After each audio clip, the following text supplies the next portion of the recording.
We begin our Top 10 at 10 today in Rome. Cardinal Mambetti presided over the ninth and final Novem Diale Mass in St. Peter's Basilica in suffrage for Pope Francis.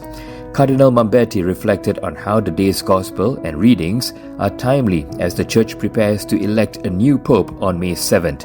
He recalled Pope Francis's powerful witness, echoing Peter's words, "We must obey God rather than men," through his teachings, travels, and unwavering service even amid suffering. The full story at vaticannews.va. Link will be in the description. Meanwhile, Pope Francis has a final gift to Gaza.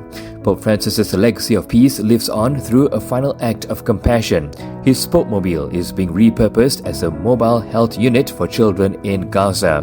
Honoring his last wish, the initiative, entrusted to Caritas Jerusalem, aims to bring relief to the most vulnerable amid war, displacement, and a collapsing healthcare system.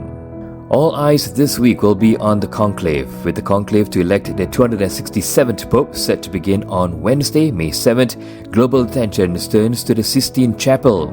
This overview by Shalom World News highlights key details of the secretive and sacred process about to unfold within its walls.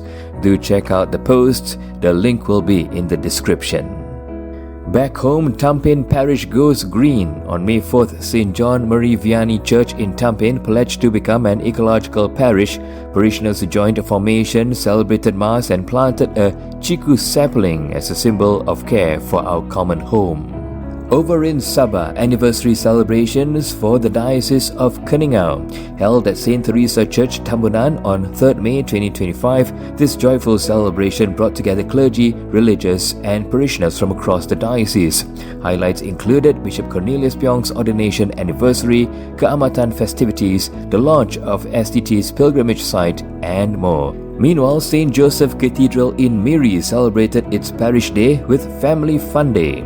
On May 1st, in conjunction with the Feast of St. Joseph the Worker, the St. Joseph Cathedral in Miri celebrated Parish Day with a joyful Mass at 8 a.m. The celebration continued with a lively Family Fun Day featuring games, food sales, and various activities. Parishioners and families came together in a spirit of unity, fun, and fellowship.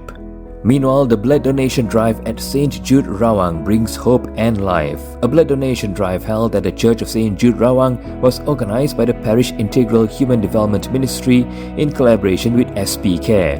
The event saw generous participation from parishioners and members of the community, with organizers expressing deep gratitude to all who donated. Every drop collected is a gift of life.